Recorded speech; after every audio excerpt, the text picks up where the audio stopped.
Hello students, next topic है व्यंजन संधि का परसवर्ण संधि। इसमें दो सूत्र हैं, तौरली और वा पदान्तस्य। तौरली और वा पदान्तस्य जो सूत्र हैं उनको हम इसमें समझेंगे कि कैसे वो लगने वाले हैं। ठीक है, इसका सूत्र जो तौरली है इसका मतलब क्या होता है, यदि ता वर्ग मतलब ता था दा था ना के बाद ला आए तो ता के स्थान पर ला हो जाता है। बस इतना छोटा सा ये सूत्र है, बहुत इजी संधि है, सिंपल सा है। ता वर्ग पहले आएगा ही आएगा, उसके बाद में ये बोल रहे हैं उत्तर पद का आदि वर्ण ला आए तो वहाँ पर ता वाला जो वर्ग का है ना वहाँ पर ला हो जाएगा, बिना किसी उसके मतलब कन्फ्यूजन के। इसी का सेकंड वाला मतलब ये तो ता की जगह ला हो ही गया। ठीक है, अब एक कंडीशन यदि बनेगी ना कि यदि ता वर्ग का अनुनासिक वर्ण पांचवा वर्ण आ गया यहाँ पे ता के बाद ता था दा धा और ना, यदि ता वर्ग का ना वर्ग आ गया तो फिर क्या करेंगे उस ना का। इसके पहले जो हमने अनुस्वार संधि पढ़ी उसके हिसाब से तो यहाँ पर उसका अनुस्वार बन जाना चाहिए था, तो उसी के लिए यहाँ पर फिफ्थ वर्ण यदि ना हो तो अनुस्वार का भी प्रयोग होगा साथ में ला के। मतलब ला का तो परिवर्तन होना ही होना है, वो तो होगा ही नियम के तौरली के हिसाब से, और अनुनासिक के हिसाब से उसके ऊपर जो ना आएगा उसकी चंद्रबिंदी लग जाएगी। ये है दोनों का मीनिंग। उदाहरण देख लीजिए, उदाहरण पहचानना बहुत ईजी। जिन भी उदाहरण में डबल ला आए, आधा ला के साथ पूरा ला आए, वो परसवर्ण संधि तौरली सूत्र के एग्जाम्पल हैं। और बस वहाँ पर कुछ भी नहीं करना क्योंकि ला आया है, इट मीन्स कि वहाँ पर पूर्व जब आप संधि विग्रह करेंगे तो पूर्व पद का जो अंतिम अक्षर होगा उसको ता बना देना है। क्यों? क्योंकि ता की जगह पर ला का प्रयोग किया, क्योंकि और कोई बैठेगा। देखो तल लया में तत लया, ठीक है, ता था दा धा ना के साथ आप कुछ भी और बनाएंगे तो इतना बैठेगा नहीं जितना ता के साथ बैठेगा। तल्लीना तत् प्लस लीना, महतलया महलया, चिल्लीना चितलीना, उल्लेख उत्लेखा और लोकजित जननी लोकजित लोकजननी। ओके, तो इस तरीके से जहाँ पर डबल ला आए वहाँ पर तौरली संधि सिंपल है, ता वर्ग का कोई भी वर्ण आए वहाँ पर, लेकिन ये सभी एग्जाम्पल ज़्यादातर ता के साथ में ही हैं। अब जो हमने दूसरा पढ़ा था अनुनासिक वाला, उसके उदाहरण ये है कि जैसे यहाँ पर ना आया लास्ट में सभी में, देखिए इसमें सभी जब में ता आ रहा था, इसमें सभी में लास्ट में ना आया है, ना आया है और ला आया है, तो क्या होगा, आधा ला तो बनेगा ही। कौन से नियम के हिसाब से? तौरली सूत्र के हिसाब से। ना जो ता वर्ग का वर्ण है उसकी जगह पर ला तो बनेगा ही। मतलब ये वाला जो ना है, इस ना को दो आदेश होंगे एक साथ, अनुस्वार का भी आदेश होगा और ला का भी आदेश होगा। ठीक है, एक ही वर्ण को दो संधि के नियमों के हिसाब से दो जगह परिवर्तन एक साथ हो रहे हैं, तो इसीलिए यहाँ पर ना का अनुसार हो गए विद्वान और लिखती डबल ला। लोभान लक्ष्मणा, गर्जन लक्ष्मणा, भवान लिखंती महान लाभा। ये इसके एग्जाम्पल्स हैं जहाँ पर बिंदी भी आई हुई है और आधा ला भी आया है, सिर्फ एक ना के अक्षर होने मात्र से। तो इस तरीके से इसमें ये आदेश लगा हुआ है। तो ये बहुत छोटी सी संधि है तौरली संधि। इसी का ये जो दूसरा सूत्र है वा पदान्तस्य उसको समझते हैं। वा पदान्तस्य सूत्र ही है जो हमें ये बताता है कि बिंदी की जगह पर कौन सा अक्षर कौन सा अनुस्वार आएगा। क्योंकि बिंदी मतलब इतना तो हमें पता है कि बिंदी यदि ऊपर लगी हुई इट मीन्स अनुस्वार है, और अनुस्वार मतलब कि जितने भी हमारे का वर्ग, चा वर्ग, टा पा और ता वर्ग है उसका आखिरी पंचम अक्षर यहाँ पर आएगा उस बिंदी की जगह पर। मतलब वहाँ बिंदी है तो वहाँ पर ना आ सकता है। ये देखिए ये वर्ग है ना, इस वर्ग जैसे का वर्ग का अंतिम अक्षर ना, चावर का इया, ता का ना, पा का ना और टा का ना, तो ये अंतिम वर्ण, इनमें से ही कोई वर्ण होना चाहिए बिंदी की जगह पर, अनुस्वार की जगह पर।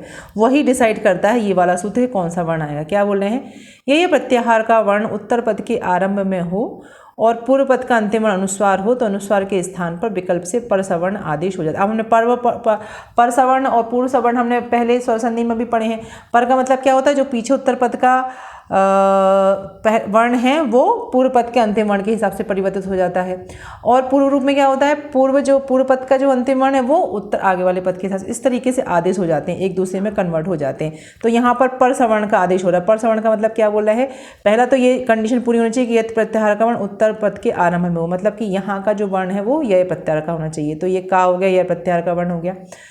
उसके बाद जो पूर्व पद का अंतिम वर्ण है वो अनुस्वार होना चाहिए। अनुस्वार का मतलब होता है कि यहाँ पर बिंदी होगी। ठीक है, सिर्फ बिंदी, कोई वर्ण नहीं है। अब इस बिंदी की जगह पर कौन सा वर्ण आएगा वो हम डिसाइड करेंगे। तो वो कैसे डिसाइड होगा, तो अनुस्वार के स्थान पर विकल्प से परसवर्ण का आदेश। परसवर्ण मतलब कि ये उत्तर, ये पर हो गया और ये पूर्व हो गया, ये पहले है ये बाद में है। तो परसवर्ण का आदेश मतलब कि यहाँ पे जो अक्षर लिखा है उस वर्ग का पांचवा अक्षर इस बिंदी के जगह पर आएगा, जैसे कि अनुस्वार है। ठीक है, अब का व्यंजन यह प्रत्यय है तो अनुस्वार को का वर्ग का अनुस्वार डंगा हो मतलब इंगा होगा। यहाँ पर इसका मतलब जब आप इसको पूरा लिखोगे करके तो ये बिंदी की जगह पर आपको ऐसे लिखना, संस्कृत में ऐसे ही लिखा जाता है। क्यों? क्योंकि इसके सूत्र हैं जो ये बताते हैं कि कौन सा अनुस्वार आपने बिंदी की जगह पे कौन सा वर्ण आपने लिखा है। ठीक है, तो बस इतना ही है इसमें। अब देखिए इसको कैसे, खा खरगोश का लिखा है यहाँ पर उत्तर पद के आदि वर्ण में, और माँ के ऊपर बिंदी लगी हुई है यहाँ पर। तो अब यहाँ पर जब हम इसको समस्त पद बनाएंगे तो खा मतलब का वर्ग का ही वर्ण है, भी का खा गा गएंगा, तो यहाँ पर भी इंगा आएगा। ये देखिए, ये गा लिखा है तो यहाँ पर भी इंगा आएगा, क्योंकि ये भी का वर्ग का है, तो पांचवा अक्षर ही आएगा बिंदी के जगह पर।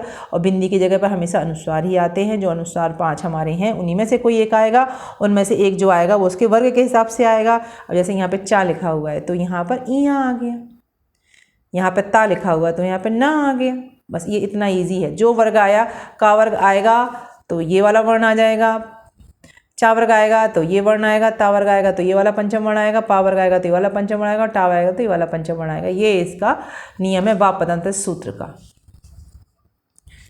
तो इस तरीके से आपका ये दोनों सूत्र इसमें आ जाते हैं। वाप पदांत वाला सूत्र भी इसी में आ गया, और इसके अलावा तौरली, ये दोनों सूत्र इसमें आ जाते हैं। दोनों में थोड़ा सा अनुस्वार का तो दोनों में ही प्रयोग है। और यहाँ पर जो तौरली मतलब ता के स्थान पर ला मतलब जहाँ भी उदाहरण में डबल ला आए, आधा ला के साथ पूरा ला आए, इट मीन्स कि यहाँ पर तौरली सूत्र लगने वाला है। तो आपको ता का विच्छेद बना के बनाना है। और दोनों जब अनुस्वार होता है तो पंचम वर्ण होता है तो अनुस्वार और ला दोनों आदेश हो जाते हैं। इस तरीके से ये वाला सूत्र है। इसके बाद इसको नेक्स्ट सूत्र पढ़ते हैं। नेक्स्ट सूत्र पूर्ण सवर्ण, छोटी छोटी संधि है, बहुत छोटी छोटी, तो इसीलिए एक ही में बना रही हूँ मैं, लास्ट की बची हुई है। पूर्ण सवर्ण संधि है। पूर्ण सवर्ण संधि का सूत्र क्या है? झयो अयो अन्य अन्यतरम अश्या। मतलब क्या है, अभी हमने पर सवर्ण पढ़ी, अब इसमें हम पढ़ रहे हैं पूर्ण सवर्ण संधि की। यदि वर्गों के पहला तीसरा तीसरा चौथा अक्षर के बाद में हा आए तो उस हा के स्थान पर उसी वर्ग का चौथा अक्षर हो जाता है। देखो पहला वाला अक्षर चेंज हो गया ना, उसमें हम बाद वाला अक्षर ले रहे थे, मतलब पर सवर्ण में पिछले वाली चीज़ के हिसाब से आगे वाली चीज़ का परिवर्तन हो रहा था, और यहाँ पर दूसरे तरीके से होगा। ठीक है, चौथा अक्षर उसी वर्ग का चौथा अक्षर विकल्प से आया। क्या है कंडीशन? पहला तो क्या होना चाहिए? पहला दूसरा तीसरा चौथा वर्ग वर्ण का कोई वर्ण आना चाहिए किसी भी वर्ग का। ठीक है, यहाँ पर पूर्व पद का अंतिम पद में, उत्तर पद का पहले वर्ण में हा आना चाहिए। बहुत ही ईजी हो गया, जहाँ पर भी हा आएगा पहले वहाँ पर पूर्ण सवर्ण संधि होने वाली है। परिवर्तन कैसे होगा? चौथा वर्ग हो जाएगा, का वर्ग का वर्ण होगा तो घा घर का हो जाएगा चा, क्योंकि ये चौथा वर्ण है का वर्ग का। का खा गा घा, घा चौथे नंबर पे आ रहा है इसलिए चौथा वर्ण हो गया। चा का छा है, टा का डा है, पा का भा है, और ता का धा धनुष का है। अब देखिए एग्जाम्पल, परिवर्तन ये जो होना है वो हा की जगह पर होना, मतलब अगर हा है तो हा की जगह पे क्या होगा, कौन सा वर्ण आएगा, ये डिसाइड से इस तरीके से डिसाइड होगा कि ये वाले वर्ण में से कौन वर्ण आएगा। अब देखिए ये अच और प्लस हलम लिखा हुआ है, तो पहले ये पहला वर्ण आ गया। इस शर्त के हिसाब से पहला दूसरा तीसरा चौथा में से कोई एक वर्ण आना चाहिए, तो इसकी पहली कंडीशन तो कंप्लीट हो गई कि पहला अच्छा यहाँ पे आ गया। दूसरी कंडीशन हा होना चाहिए, तो हा भी आ गया। अब जो परिवर्तन होगा वो हा की जगह पर होगा, किसके बेस पर होगा? इस चा के बेस पर होगा। पूर्व में चा लिखा हुआ है ना, इस चा के बेस पर ये पिछली वाली चीज में परिवर्तन होता है। तो चा वर्ग का चौथा अक्षर, तो चौथा अक्षर क्या है? झा झंडे का है, तो यहाँ पर हा की जगह पर झा झंडे का आ गया। ठीक है, इस तरीके से ये परिवर्तन होता है।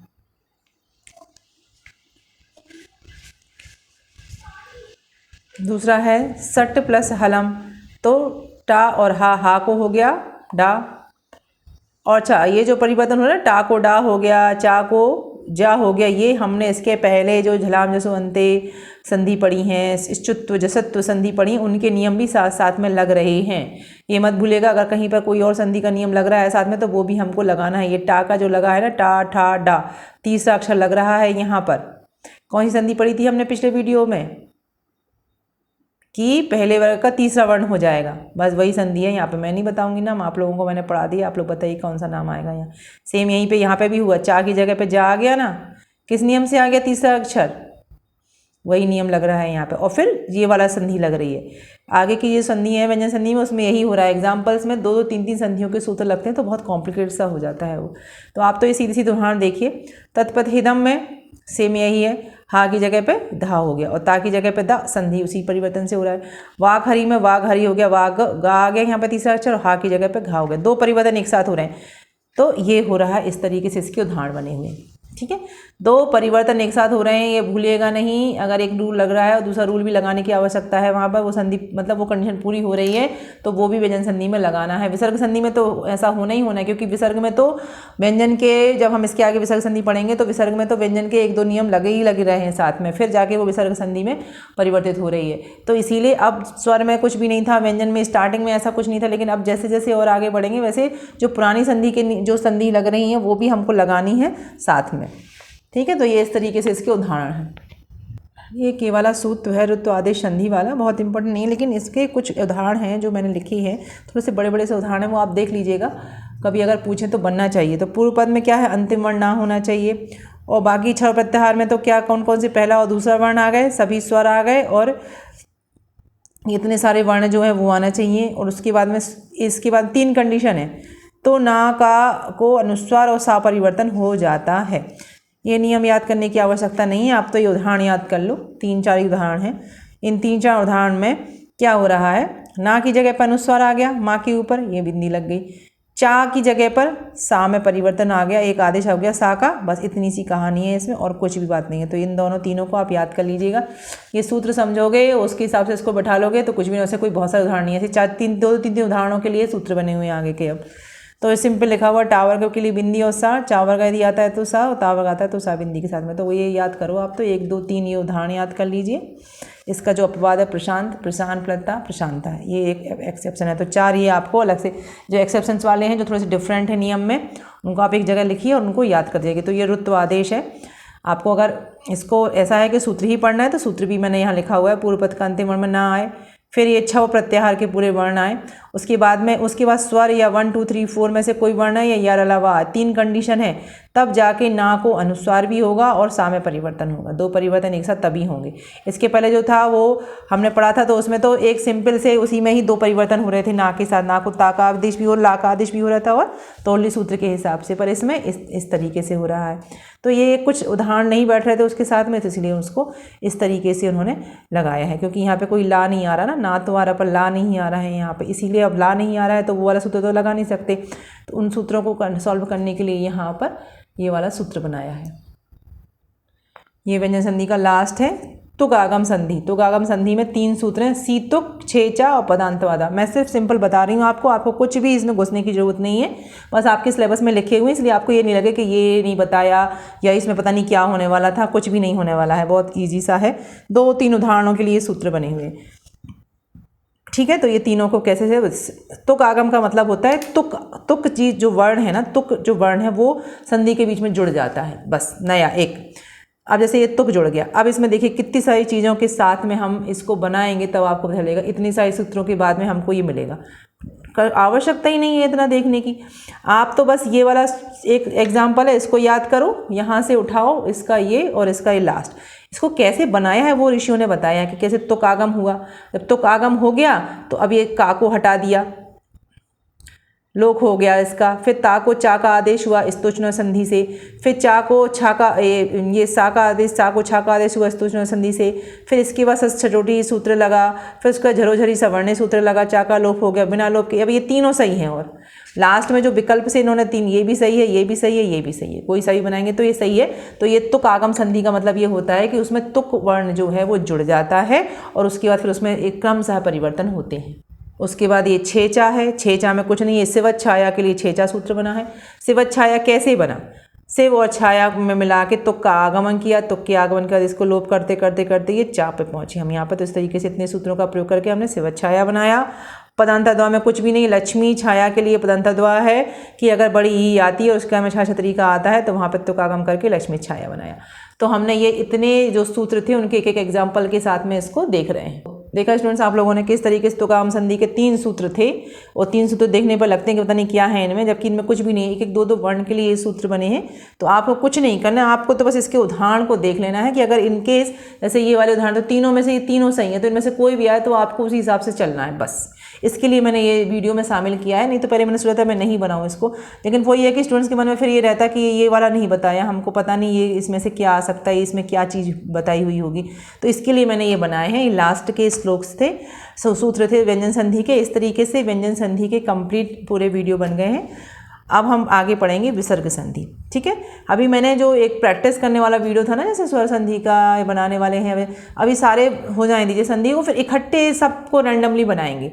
उसी में स्वर भी होगी, व्यंजन भी होगी, विसर्ग भी होगी, उसमें ज़्यादा अच्छा रहेगा, तो इसलिए मैंने अलग अलग नहीं बनाया। तो आप लोग ये इस व्यंजन संधि के सारे वीडियोज़ को बहुत अच्छे से देखिए।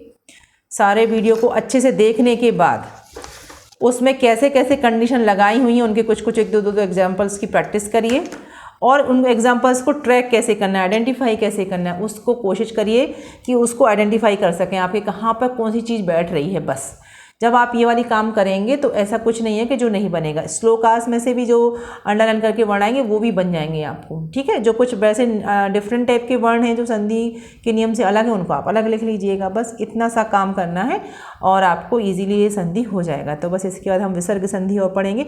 विसर्ग संधि में भी बहुत सारे सूत्र हैं, उसमें भी फिर विसर्ग संधि में तो और बहुत, मतलब पहले कुछ अगर स्वर संधि का कोई नियम आ गया है तो वो लगाया, फिर व्यंजन का कोई नियम आ गया तो वो लगाया, फिर विसर्ग, तो उसको हम इतना कॉम्प्लिकेट होकर नहीं पढ़ने वाले, हम उसको भी बहुत ईजी वे में पढ़ने वाले हैं। ठीक है, तो बस ऐसा बता देंगे आपके लिए कि ये सूत्र इस तरीके से हैं, लेकिन आपको उदाहरण कैसे करना है बस ये समझने की बात रहेगी उसमें भी। और उसके बाद फिर हम आगे समास देखेंगे, लेकिन अभी फिलहाल विसर्ग संधि के जो कुछ वीडियोज़ बनेंगे वो आप आगे देखिएगा, और व्यंजन संधि और स्वर संधि को अच्छे से पढ़ लीजिएगा। Thank you very much. आप लोग जो मुझे इतना देख रहे हैं और सीख रहे हैं, पढ़ रहे हैं, इसको देख देख के नोट्स बना रहे हैं, सभी कुछ जो कर रहे हैं, उसके लिए बहुत बहुत थैंक यू वेरी मच।